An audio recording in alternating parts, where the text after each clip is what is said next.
दोस्तों, यह कहानी ऐसी लड़की की है जो पहले तो लड़कों को पूरी तरह से मज़े देती है, लेकिन मज़े करने बाद उन्हें मार डालती है। दोस्तों, कहानी बहुत ही इंटरेस्टिंग है। इसे देखने के बाद आप अपने चेतन को चाहकर भी नहीं रोक पाओगे, इसीलिए वीडियो में एंड तक ज़रूर बने रहना। कहानी की शुरुआत में हम निडी नाम की लड़की को देखते हैं, जो एक पागल खाने में बंद थी। निडी के पास पागल खाने की एक स्टाफ आती है और उसे खाना खाने के लिए कहती है, लेकिन निडी उस लड़की को ज़ोर से मारती है, जिससे वह दूर जाकर गिरती है। यह सब देखकर वहाँ के 2 सिक्योरिटी निडी को पकड़कर एक जगह बंद कर देते हैं, जहाँ बैठकर निडी हमें उसके पास्ट के बारे में बताती है। वहीं हम एक शहर को देखते हैं। इस शहर में एक झरना गिरता है, जिसका पानी एक गड्ढे में जाता है, लेकिन आज तक कोई यह पता नहीं लगा पाया, आखिर यह पानी जाता कहाँ है? वही सीन शिफ्ट होता है और हम एक खूबसूरत लड़की को देखते हैं, जिसका नाम जेनिफर है। जेनिफर बहुत ही इंटेलिजेंट और अपने कॉलेज की तड़क की फड़कती लड़की थी। वहीं हम जेनिफर की फ्रेंड को भी देखते हैं, जो जेनिफर से बिल्कुल ही अलग थी। जेनिफर और निडी ज़्यादातर टाइम साथ ही बिताया करती है।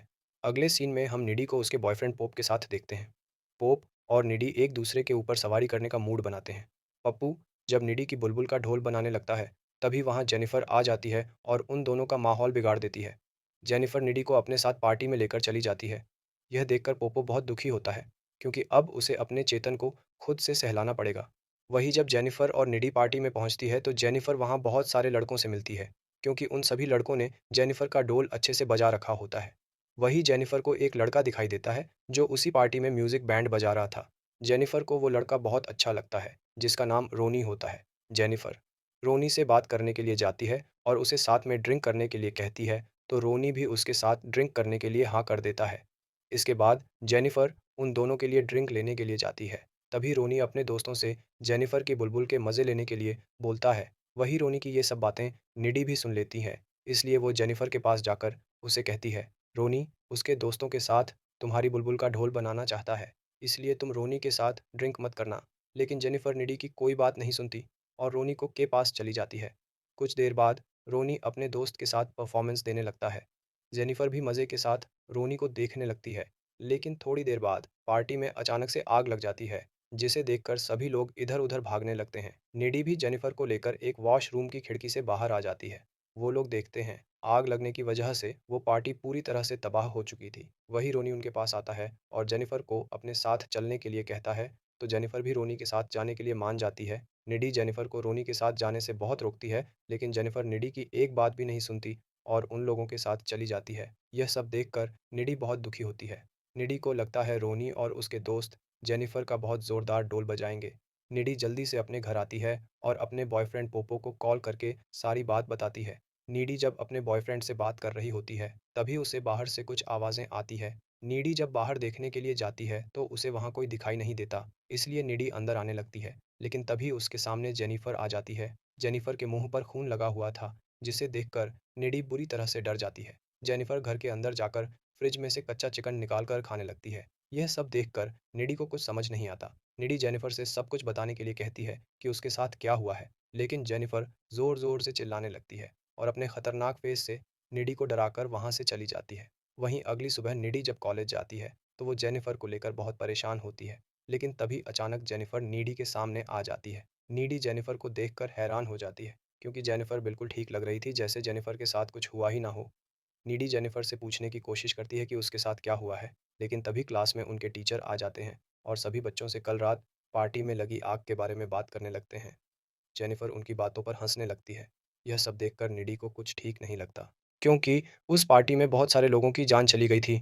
निडी अपने बॉयफ्रेंड पोपो के पास जाती है और उससे जेनिफर के बारे में बात करती है। अगले सीन में हम उसी कॉलेज के एक प्लेयर लोल को देखते हैं। लोल बहुत दुखी था, क्योंकि उसके बहुत सारे दोस्त उसी पार्टी में जलकर मर चुके थे। वहीं लोल के पास जेनिफर आती है। जेनिफर लल्लू से कहती है, उस पार्टी की वजह से हमारे कई सारे दोस्त चले गए। जेनिफर लोल को अपना दुख दूर करने के लिए कहती है और वो लोल के हाथ को अपनी बुलबुल में डाल देती है, जिससे लोल के भी अरमान जाग जाते हैं। इसके बाद जेनिफर लोल को लेकर जंगल में मंगल करने के लिए जाती है। वहाँ जाने के बाद जेनिफर लोल की लॉलीपॉप के मज़े लेने लगती है, लेकिन तभी वहाँ जंगल के कुछ जानवर आ जाते हैं और उन दोनों को देखने लगते हैं। लोल उन जानवरों को देखकर डरने लगता है, लेकिन तभी जेनिफर अपना डरवाना रूप बदलकर लोल को मार डालती है। दूसरी तरफ कॉलेज के प्रोफेसर को भी लोल की चीख सुनाई देती है, इसलिए वो देखने के लिए जंगल की तरफ जाते हैं। प्रोफेसर जब वहाँ देखते हैं, तो उन्हें वहाँ लल्लू मरा हुआ दिखाई देता है। यह देखकर प्रोफेसर बुरी तरह से डर जाते हैं और वो जल्दी से पुलिस को इन्फॉर्म करते हैं। इसके बाद पुलिस वहां आकर बॉडी को ले जाती है और खूनी की इन्वेस्टिगेशन करने लगती है।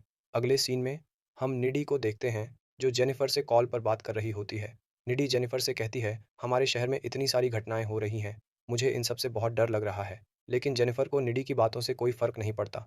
वही हम देखते हैं, जेनिफर निडी से बात करते हुए अपनी जीभ को लाइटर से जलाती है, लेकिन उसकी जीभ पर कुछ नहीं होता। अगले दिन जब जेनिफर और निडी कॉलेज में होते हैं, तभी उनके पास चमन नाम का एक लड़का आता है। वो जेनिफर को अपने साथ डेट पर चलने के लिए कहता है, तो जेनिफर भी उसके साथ जाने के लिए मान जाती है और वो चमन को अपने घर मिलने के लिए बुलाती है। वहीं नीडी भी अपने बॉयफ्रेंड से मिलती है और वो भी उसे रात को उसे अपने घर बुलाती है।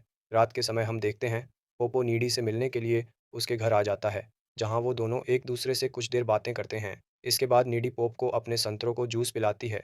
दूसरी तरफ हम देखते हैं चमन जेनिफर से मिलने के लिए उसके घर जाता है, जहाँ जाकर वो देखता है वो घर पूरी तरह से सुनसान पड़ा हुआ था। चमन घर के अंदर जाता है, तो उसे वहाँ पूरी तरह से अंधेरा दिखाई देता है। लेकिन तभी जेनिफर उसके सामने आ जाती है। जेनिफर चमन के पास जाकर उसका माहौल बनाने लगती है। जेनिफर जब चमन के छोटे चेतन को बड़ा कर रही होती है, तभी चमन जेनिफर की आंखों में देखता है, उसकी आंखें अपने आप बदल रही हैं।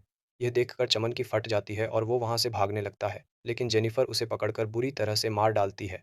दूसरी तरफ पोपो जब नीडी की खूफ की खुदाई कर रहा होता है, तभी नीडी को जेनिफर किसी को मारते हुए दिखाई देती है, जिससे नीडी बुरी तरह से डर जाती है। इसलिए नीडी जल्दी से पोपो के घर से निकलकर अपने घर जाने के लिए चली जाती है।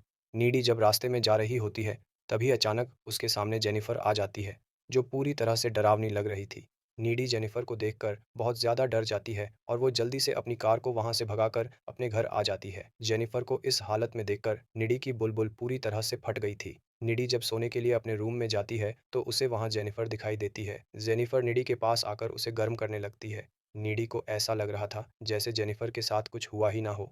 जेनिफर निडी की बुलबुल को उसकी बुलबुल से मिलाने लगती है, लेकिन यह सब निडी को अच्छा नहीं लगता। निडी जेनिफर से उस रात के बारे में पूछती है, जिस दिन वो रोनी के साथ गई थी। जेनिफर निडी को बताती है, वो जब पार्टी में आग लगने के बाद रोनी के साथ गई थी, तो रोनी और उसके दोस्त उसे एक झरने के पास लेकर गए थे। दोस्तों, ये वही झरना है जिसे हमने कहानी की शुरुआत में देखा था। वो लोग जेनिफर को उस झरने के पास इसलिए लेकर गए थे, ताकि वो शैतानों को जेनिफर की बलि देकर और भी ज़्यादा फेमस हो सके। रोनी जेनिफर से पूछता है, क्या तुमने अपनी बुलबुल किसी को दी है?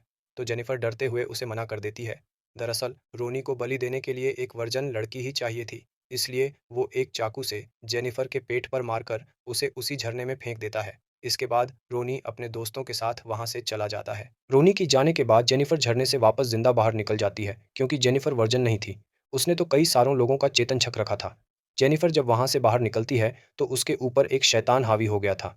इसके बाद हम देखते हैं, जेनिफर निडी को अपनी पावर बताने के लिए अपनी हाथ को चाकू से काट लेती है और वो अपने आप ठीक हो जाता है। यह देखकर नीडी पूरी तरह से डर जाती है। नीडी गुस्सा होकर जेनिफर को वहां से जाने के लिए कहती है, तो जेनिफर कमरे की खिड़की से कूदकर वहां से चली जाती है। अगली सुबह निडी लाइब्रेरी में जाती है, जहां वो जेनिफर के ऊपर हावी हुए शैतान के बारे में पता करने के लिए एक बुक पढ़ती है, जिससे उसे पता चलता है जेनिफर जब तक इंसानों को मारकर खाएगी, वो तब तक ही सुंदर रह पाएगी। इसलिए जेनिफर रोज अलग अलग इंसान को मारकर खाने लगी। आगे पढ़ने पर निडी को यह भी पता चलता है, जेनिफर को मारने के लिए उसे उसके पेट पेट में चाकू मारना होगा। वहीं निडी पोपो से मिलने के लिए जाती है और उसे जेनिफर के बारे में सारी बातें बताती है, लेकिन पोपो को निडी की बातों पर विश्वास नहीं होता। वो लोग जब आपस में बातें कर रहे होते हैं, तभी निडी पोपो से ब्रेकअप करने के लिए कहती है, क्योंकि निडी को डर था कहीं जेनिफर उसके बॉयफ्रेंड की जान ना ले ले।